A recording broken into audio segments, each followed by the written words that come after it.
you hear us? You'll be able to hear you. I can hear you. Can you hear me? All right, you have 6:03 and you're live. Are we live here too now in You the are internet live world? everywhere. My debut. Oh, I guess it's mine. My debut also. So it's just far enough away that even with bifocal contacts, how many other folks do we have attending? You only have Brian Okay. in Zoom and then to look on YouTube and see if you have it. Shut the doors. Sure. Thank you, Judy.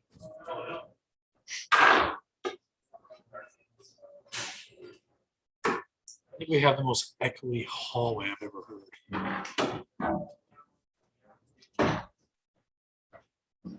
Thank you, Judy. Okay, Thank you, John. we're live and we'll start the September 13th, 2021 Common Council Finance and Human Resource Committee meeting. Call the order. Roll call. Common Council Mark Davies, Here. Councilmember Scott Harrington, Here. Councilmember John Rafter. Here. Are there any corrections needed to the minutes that were provided both in digital and hard copy?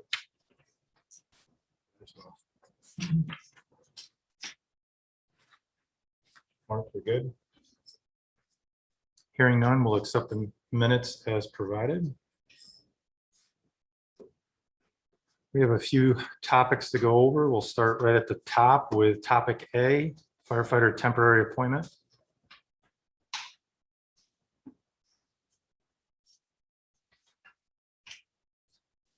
Is Katie in the room? Yes, I'm here. Katie, if you want to start off and I'll fill in any gaps, please. Sure thing. So we have a firefighter candidate. His name is Jeffrey Munger. He had previously been with our department in a temporary full-time capacity, and we're just looking to renew that. It's a budgeted full-time with benefits position, and we would just be looking to have that authorized for a period not to exceed 6 months. And this is needed because of, It is needed because of a variety of reasons, but there are a few different absences and anticipated absences in the department. We have a long-term medical leave right now. We have a retirement that will be occurring in October.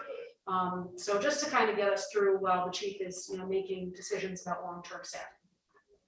so by doing this, we'll save money from having this against the time and a half towards this long-term illness or sickness. Long-term illness and then the planned retirement that's occurring in October. I mean, just so you understand a little bit more about the timeline, and I'm sorry I didn't explain it properly in the beginning. The fire academy, which is required for any firefighter who's starting out, does not occur until, when is that, chief? February? Yeah, it starts in February. So this candidate already has been there. He already has a level of EMT licensure, so he's very well qualified. So again, while the chief is making, decisions about where to go with permanent staffing to send people to the academy possibly in February, we thought he would be a good thing. But to answer your question, Lynn, yes, I mean, every shift that this person will fill will be one more shift that is not filled at the overtime rate. And so this individual is, I'm just recapping, he has the fire academy and he has his EMT. So it's not that he's backfilling, he's actually going to be actively engaged in a shift. Chief, I believe that is correct. That is absolutely correct. Good news. Is Yeah, it's very good news. there any other questions from committee members? Is there anybody with objections to this? Hearing none, we'll move that up to full council. Moving on to topic B, the senior water treatment plant operator.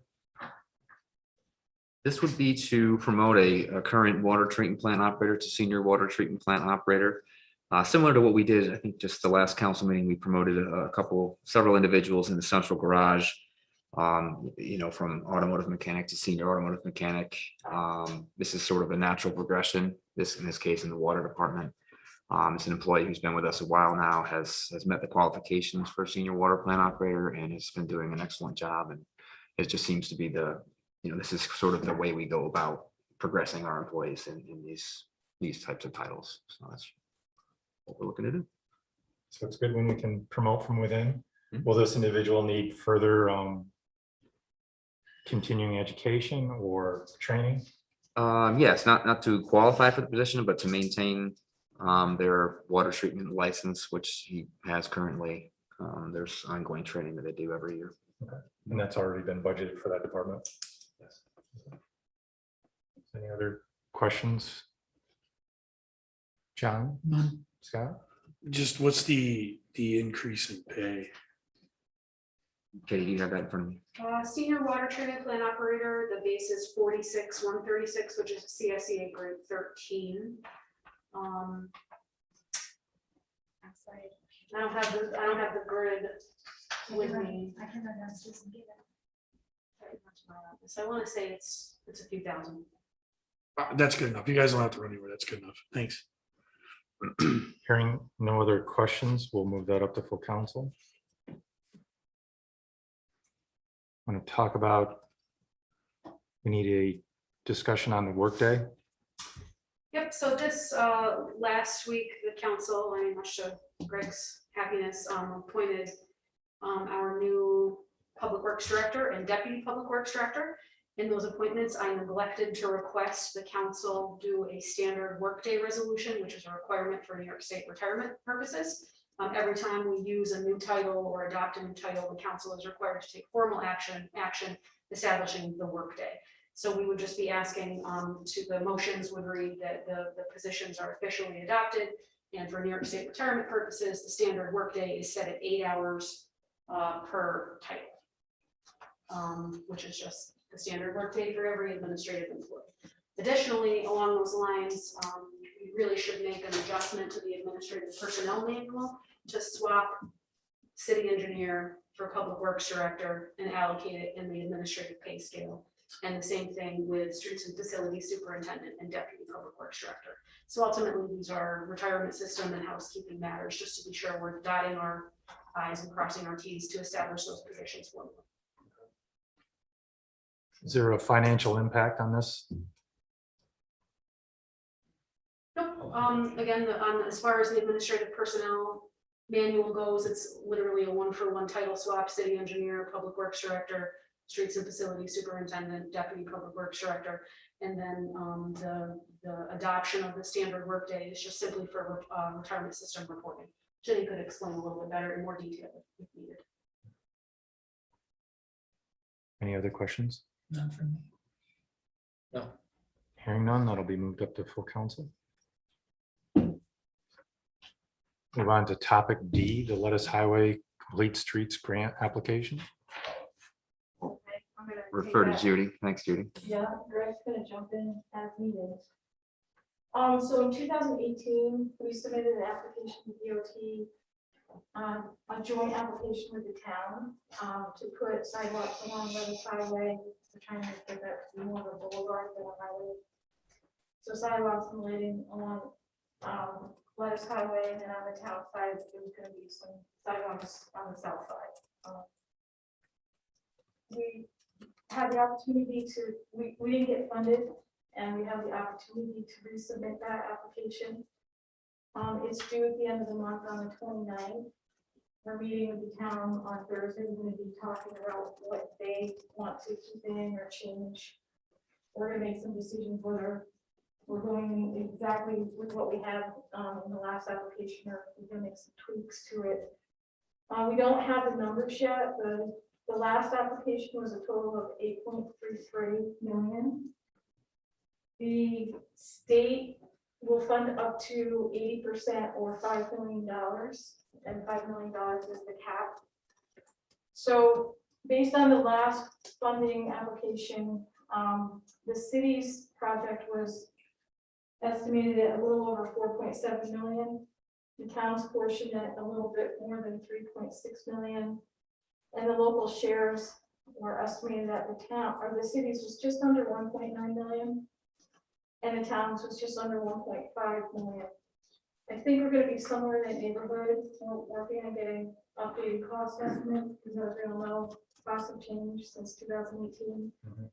So we're gonna see what we can do with, what the costs are looking like, what the town wants to do, what tweaks we want to do, but we'd like to get this we'd like to move forward with this, if there's, get your buy-in on it, and have the numbers ready for council, for the next council meeting, Judy, when does the grant have to be the 29th of, September.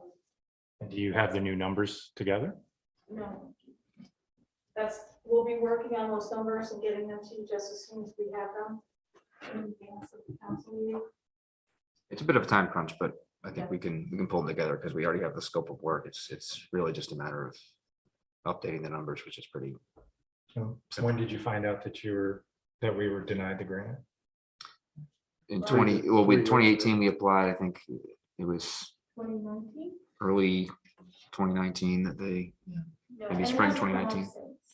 This is the first time it's been available since that round. I think historically they've done it every 2 years or so. 2020 is a little different. I think that's why it's been pushed until now. So we have all the materials, we just need to pull it together, figure out our final numbers, get it to you as soon as we can. And then put it on application. This year, we're also going to make sure that we do a really hard push for the state legislators. We think that we've got their attention because of that roundabout project at the state and federal level. And, this will just continue on with that effort. So I think getting the state legislators involved and interested in it will help us as well. Yeah, Judy, if I recall correctly, and that's a stretch, but wasn't this original plan, didn't have some linkages between Lettuce Highway and the park down there? Yes. Is that still in the plan? Yes, the thought being that we have a highway across Lettuce Highway all the way. And then that would help our connections into the three parks, the tower, New Island. Right. and New Island. Okay, Because right now it's so dangerous, they're just all. Right. crossing willy-nilly. Yep.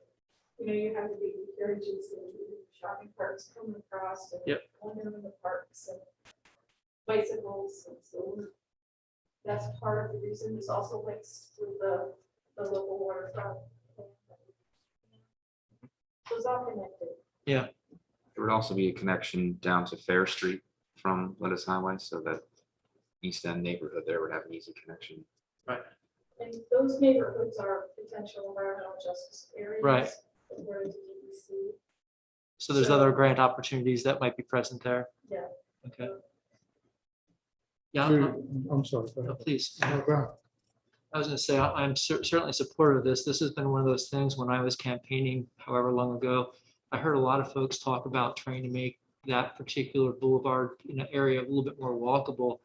And I think that this original plan, as I recall, it was really strong in terms of just making it just much more of less of a highway, which it is like the shortest highway in America, perhaps, and more of a road that kind of is an access point into the city, as well as offering that access for people safely to the south side, to New Island, which is developing, to our parks. So I'm certainly supportive of this. Judy, we haven't had a chance to talk, but in the next couple of days, we should talk about, I'm concerned that the scope of work last time around was, we don't know for sure, but I think it was one of the things that really worked against us because the town wanted to include sidewalk all the way down to Lowe's, Right. which I think diluted the main purpose of the grant and is, at least in my mind, isn't even a safe thing to do. But I think we should talk about the scope and making sure that the focus of the scope stays on Lettuce Highway and doesn't get diluted with miles of sidewalk elsewhere. And also let's talk about a plan for maximizing political support. Did the initial plan include lighting for night? Yes. Yes. It did. Yeah, lighting. How would you cross over from the south side to the north side? How is that being addressed? Because to Mark's point, I'm excited that, Web Island, New Island is going to be more inclusive into this plan, but there's definitely a crossover because I think you mentioned the sidewalk was on the south side. Yeah, right now we have the existing intersections, so there would be long stretches still where we're not crossing over, but at least it would make it safer to get to those intersections. One of the things we're going to check into when we're looking at the budget is whether or not We could add the sidewalks back in on the east side, I think we included them on the north side. So we want to look at the pricing from the east side, and if we could knock that part out over on the south side.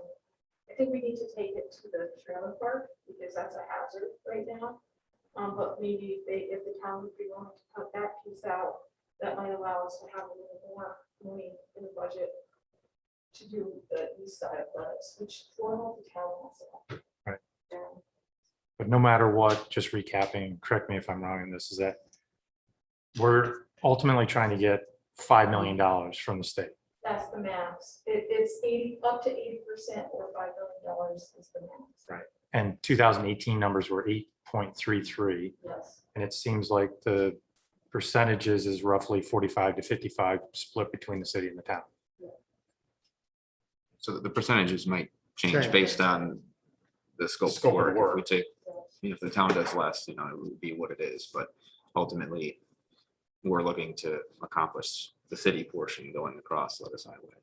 And so where would the shortfall of money on the city side come from? Previously, we had recommended taking it from the streets and sidewalks reserve. I think that's probably what we would still recommend, but that's a conversation to be rehashed and confirmed for the council meeting. I think moving this item up to full council, it would be nice for all of us to know where the reserve money is coming from. Greg and I can discuss it. As of right now, the streets and sidewalks reserve does not have 1.9 million. But it could fund a great portion of it. And also, we don't know what we'll get from the infrastructure grant if it does go through at the federal level. Mhm. So we have a range of possibilities.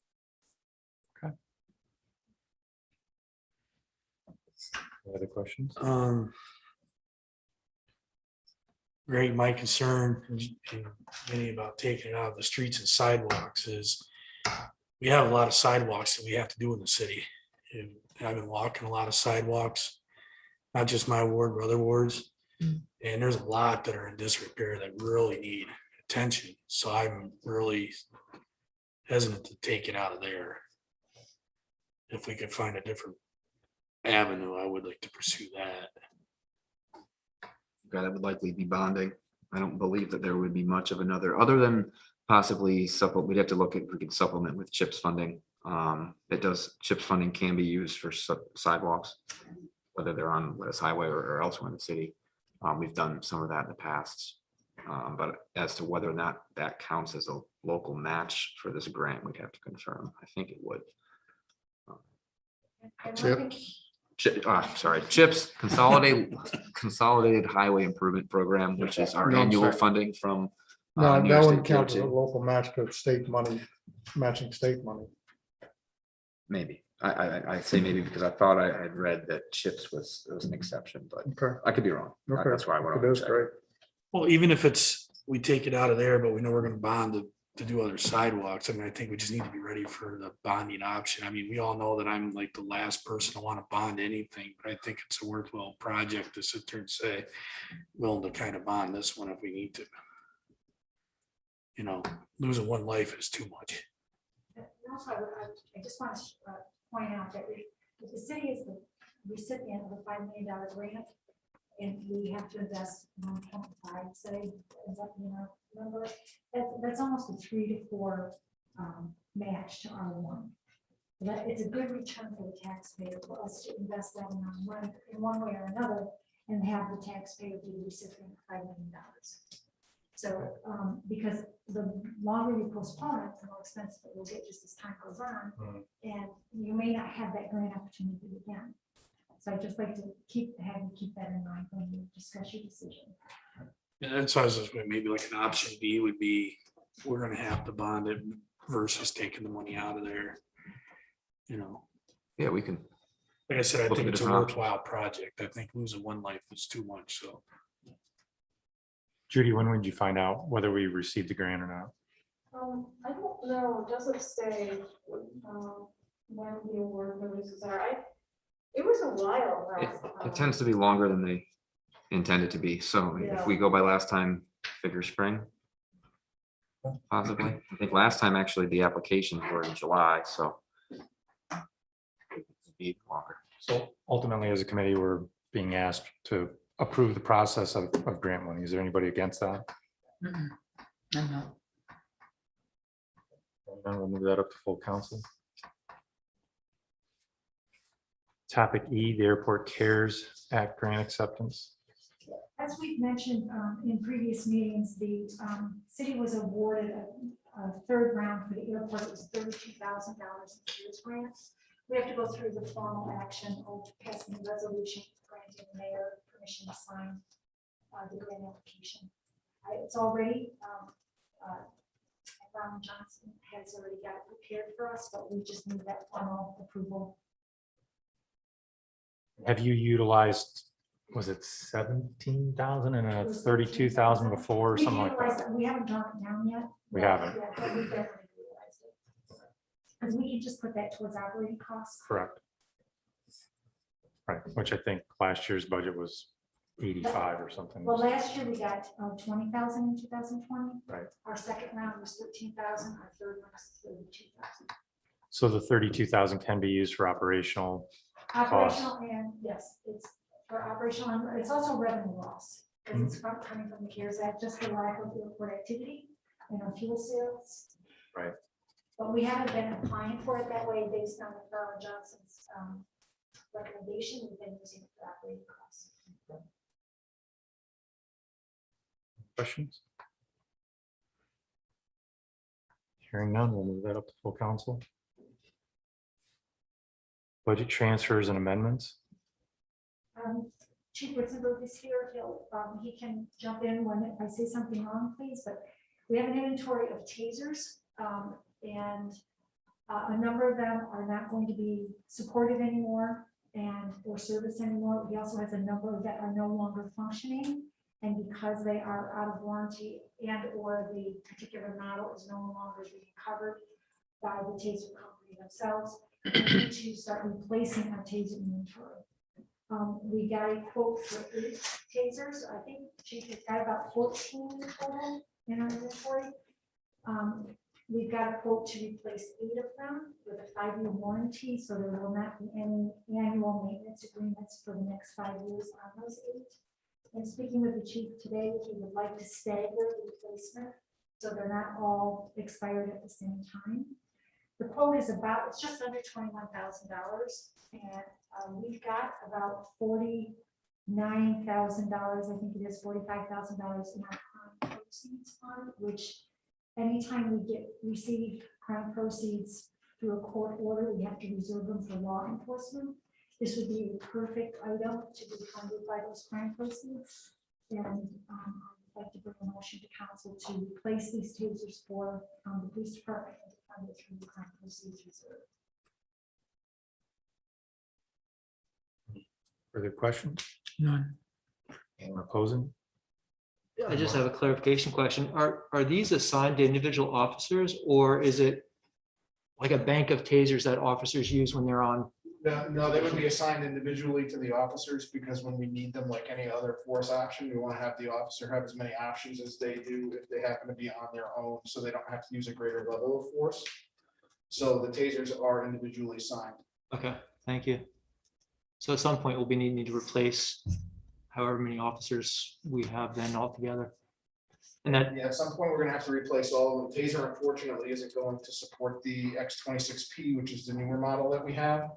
And the prior X26s that we have in inventory now are no longer supported. So we have 3 of them that are out of service and 4 of them currently that have, they're coding, they're giving us an error message, which means that they're functioning, but Taser suggests we take them out of service. So that's what we're gonna do. and that $21,000 was for 8? That's for 8, correct? Okay, thank you for clarification.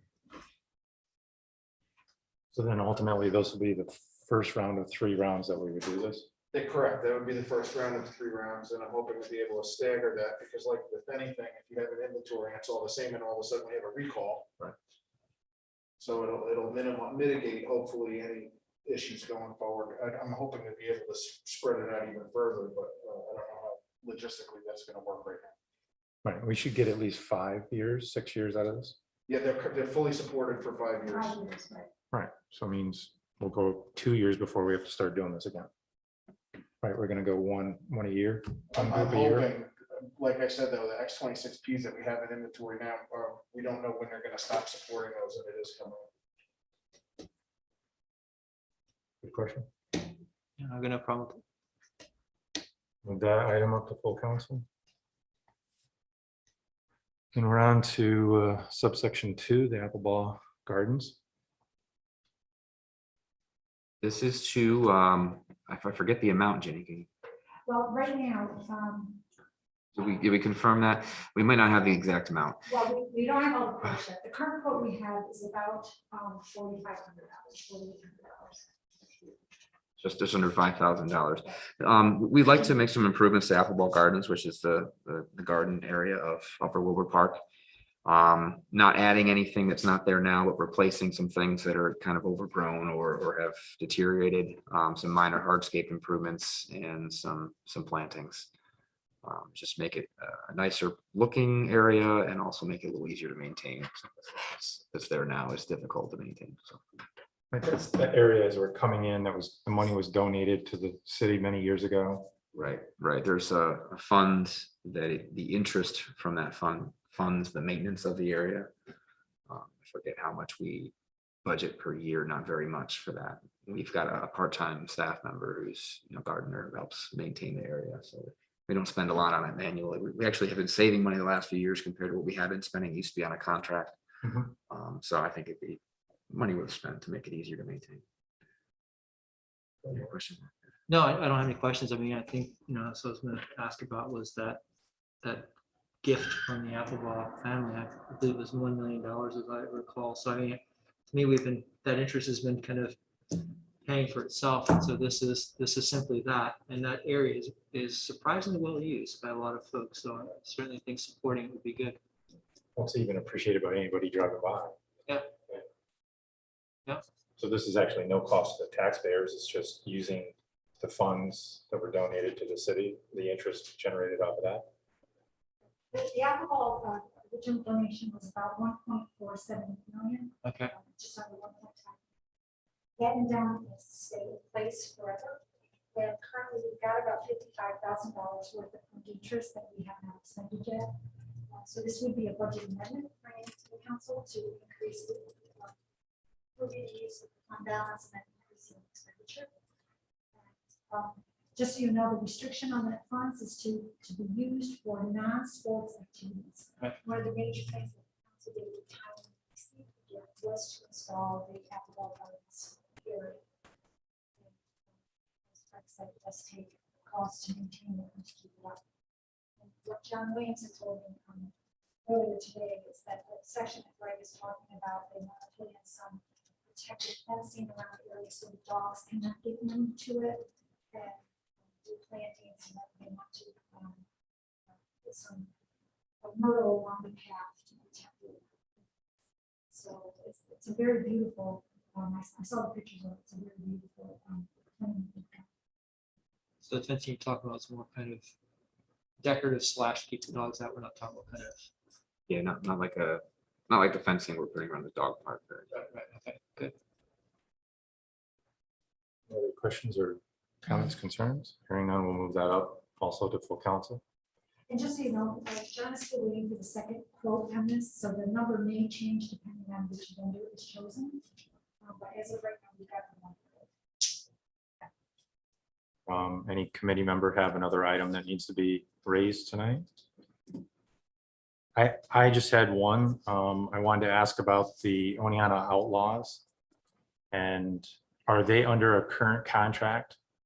The contract has expired, and Greg and I have it on our calendar to meet to go over the contract with them. They still have not paid their fee from 2019 yet. Okay. 2020, we did not charge them because of COVID situation.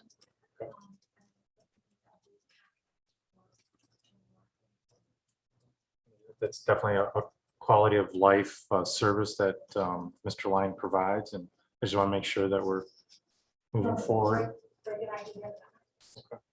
And then will we be recognizing the money that he invested in the infrastructure? he and I had talked a little bit, and it seems like he's made quite a bit of money, or quite a bit of an investment into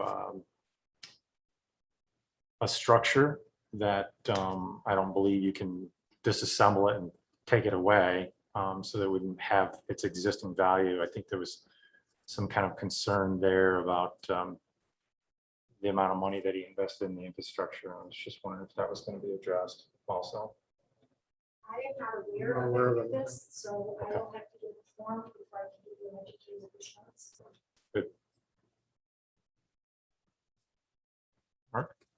Yeah, Len, if just an agenda item for later on, it's not really an agenda item, more of a discussion.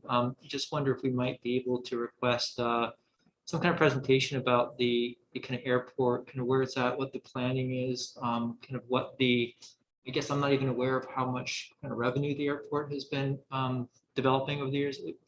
The last meeting, we kind of had I initiated kind of conversation around a particular issue. Just more I want to know. Sure. And to understand things as much as possible, because we certainly invest a lot, and we've been, investing in supporting a lot of grants, which has been great, but just trying to understand a little bit more what the plan is, the revenue is, the opportunities. I think that'd be helpful for me at least, and perhaps for others. I don't know if this is the right committee as a presentation, or perhaps a presentation to the council as a whole, but just like to put that out there that maybe we can have that some kind of a presentation discussion. Sure. Thanks. I'd also like to invite you to the airport commission meeting, which is this Wednesday at 4 p.m. at the airport. I think it would be very informative for you. We could actually provide you with a walk around tour. I always have to put it during my work day. I might have a tough time making that one, but certainly thanks for the invitation. You said 4 o'clock? Yep, 4 o'clock. I'm not sure if our representative from McFarland and Johnson will be there or not, but Then where do you meet? I know you said the airport, but where exactly? Where's the airport? I know you said the airport. Where exactly in the airport do you meet? In the lobby, in the conference room. Okay. Yeah, Good, it's thank not you. that big. It's, I know. once you walk in, you turn to the right and the conference room is right there. Just haven't been there, so thank Yeah. you. Yeah. I'll give you a lay of the land. And that's open to John or Scott or anybody else that wants to come up there. Oh, I got to go down the runway the other night. That was pretty fun. If there's no other items to be added to the agenda, do we need to go into executive session? No, but can we back up for a second? I didn't realize we we're moving that fast. I know we talked about doing this, and then of course we were trying to meet by Zoom, and we were also, kind of just trying to do regular city operations, but can we get back into maybe looking at either a date for the finance committee to meet, or trying to come up with a plan on, like today we were discussing this stuff, but to really sit down and discuss future of the city finance wise, directions of it, how we can best prepare ourselves, other funding options, the stuff that we were looking at doing. Like it was started like February, then all of a sudden March came, and everybody knows what happens after that. But try to get back into, even if it's just maybe just once a month on the agenda, if we have a small agenda where we can really discuss the items and try to start going and position the city better. I think we did talk about this once before, and there was a discussion about calling it a workshop or some other terminology, and there was discussion. You still would have to have the announcement made publicly. I'm fine with that. I Right. mean, it is what it is. I just think we need to, set aside at least a meeting a month or something where we can discuss, Revenue streams. revenues and stuff that might be coming down that, we would like to see as a council get done. Mhm. Just stuff like that. I mean, maybe there won't be anything that month, but just, look at starting to get back into that. Okay. Scott, are you suggesting something built into our regular meeting schedule, or you're suggesting an entirely different meeting? Either or, whatever better for everybody here. It's, Maybe we could have just an initial, call it a workshop, and see where the ideas flow from there. And then after that, if we need to go to a more regular schedule, then so be it, but it seems like maybe we should just have an initial one to kind of kick it off. Yeah, that's fine. Is there, I'm fortunate if I picked up my calendar out of the box, but is there a particular, we know that after 5 PM, right, for you? For the most part, yeah. Is there a day of the week that does not work for you? And then are you thinking of having the city staff also? No, I was thinking maybe just for I don't care. They're all welcome to come. It's gonna be an open meeting. They can Right. come if they want. I Right. just was thinking like make a brainstorming where, because we talked before about different items such as, I forget what we called it, but where we had the non-tax properties, but we could, for services rendered, we could make it a billable thing. Mhm. Or even SUNY couldn't get, because we lost all that SUNY money. Mhm. So, stuff like that, just to, and see if there is it able to be done or is it not because of legalities and stuff like that, so. However, I mean, they're more than welcome. I mean, the more brains in the room, the better. I don't want to exclude anybody. John? I'm not sure what the scope of the agenda or what the agenda would be, so Right. it would, I'm perfectly willing to participate in anything after 5 o'clock. So is there a particular day of the week, looking at this, we all have commitments with regards to the city government? Is there a day of the week that's absolutely a no-go? Be particular days in general, I'm fine after 5. We're talking about this for the finance committee, just be open to any council, any of the council members. I don't know, what are you thinking? Just finance committee members? And I was then thinking maybe just open- finance to get started and see what. Okay. Again, like any other meeting, they're always welcome to come to any meeting, just like we're welcome to go to any of their meetings. So, Right. like I said, I'm not looking to handicap anybody or anything like that. Okay. But maybe, I don't know if the first one you'd want just to have the finance and to start with some ideas or. If we tentatively looked at September 29th, is that far enough in advance to everybody's schedule, or do we have to look at something in October?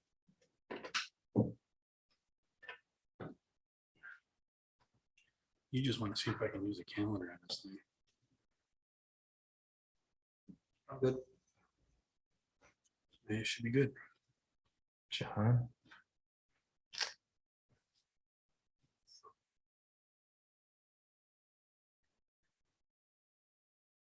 I think we may have to also look at the room usage in terms of not backing up on any commissions or boards. Yeah, I'm looking at our city calendar. Got it, nice There's job. nothing on the 28th, 29th, or 30th right now, unless Carrie has a change order. Gee. Okay. Great. Well, then we'll consider it a finance committee workshop and have it publicly noticed as such, open to the public, and or invite all council members they want, or just the committee members. What do you guys think? Mark, you It's want gonna to be, just, it's gonna be an open meeting, Right. so Right. it's a finance committee meeting workshop. But as an open meeting, everybody's welcome to always attend. And what was the time to start? you want to just do 6 PM? That works.